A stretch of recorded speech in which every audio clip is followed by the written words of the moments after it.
ब्रह्मांड के 9 सबसे बड़े रहस्य, अंतरिक्ष से संबंधित ब्रह्मांडीय उलझने और रहस्यमय रहस्य जो अभी तक अनसुलझे हैं। हमारे अपने सौरमंडल के पिछवाड़े से लेकर ब्रह्मांडीय महासागर के सुदूर किनारों तक ब्रह्मांड रहस्यों से भरा हुआ है। यह हमेशा से ऐसा ही रहा है। सदियों पहले प्राचीन खगोल शास्त्री धूमकेतुओं की प्रकृति से चकित थे और तारों की रासायनिक संरचना के बारे में आश्चर्य करते थे।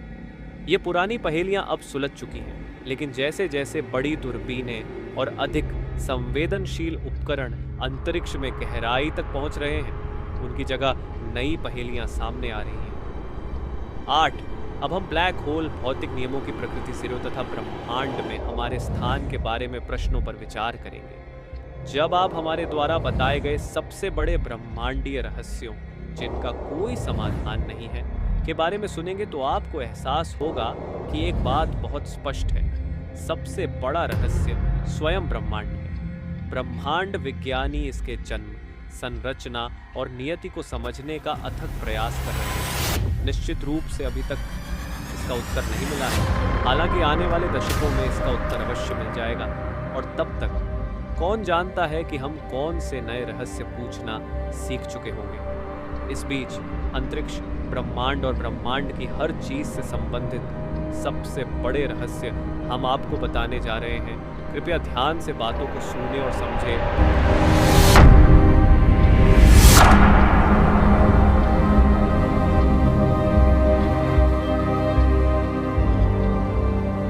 आकाश गंगाएं कैसे बनती हैं?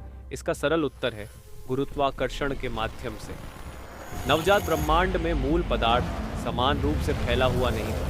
थोड़े अधिक घनत्व वाले क्षेत्रों ने अधिक पदार्थ को आकर्षित किया और समय के साथ बड़े होते गए, खाली स्थान और अधिक खाली होते गए। इस प्रकार ब्रह्मांड का विस्तार हो रहा था। फिर भी पदार्थ छोटे छोटे टुकड़ों में खिंचता चला गया, जो अंततः हमारी अपनी आकाश गंगा जैसी आकाश गंगाओं में विकसित हो गई। ब्रह्मांड में करीब 10,000 करोड़ आकाश गंगाएं हैं और हर आकाश गंगा में करीब 20,000 करोड़ तारे हैं, क्योंकि रात को जब हम धरती से आसमान की तरफ देखते हैं तो यहाँ एक दूधिया रेखा दिखती है। इसी दूधिया रेखा को आकाश गंगा कहते हैं। कोई भी आकाश गंगा अपनी शुरुआती अवस्था में सर्पीले आकार की होती है, लेकिन जैसे जैसे उसके अंदर तारों की संख्या बढ़ने लगती है, उसका आकार विशाल होने लगता है।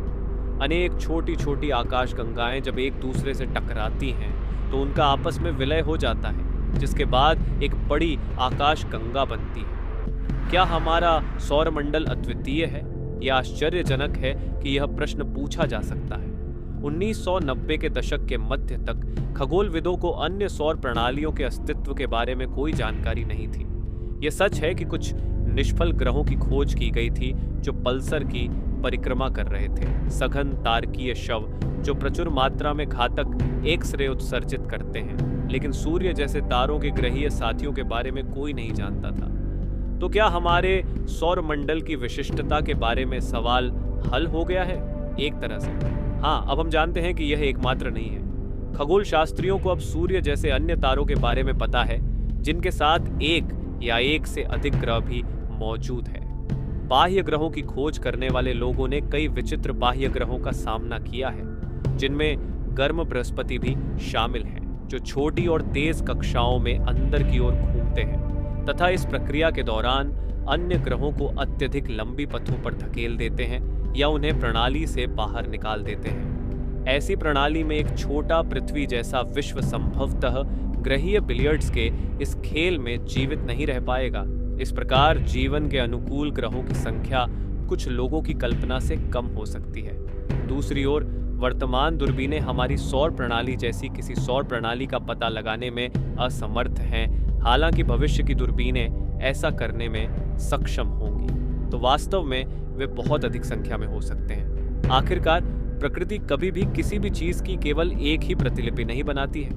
हमारा सौरमंडल दुर्लभ हो सकता है, लेकिन यह शायद अनोखा नहीं है। हालांकि जब तक कोई ऐसा ही सौरमंडल नहीं मिल जाता, तब तक हम इस सवाल का जवाब निश्चित रूप से नहीं जान पाएंगे। तो दोस्तों, आज का तो वीडियो हम यहीं पे समाप्त करते हैं, लेकिन अगर आपको ऐसी ही वीडियोस देखना, हमारे यूनिवर्स के बारे में जानना चाहते हैं, तो हमारे इस YouTube चैनल को सब्सक्राइब कर दें, जिससे जब भी हम नई वीडियो लेकर आएँ तो आपको उसका नोटिफिकेशन मिल सके। तो धन्यवाद दोस्तों, मिलते हैं जल्द अगले वीडियो में।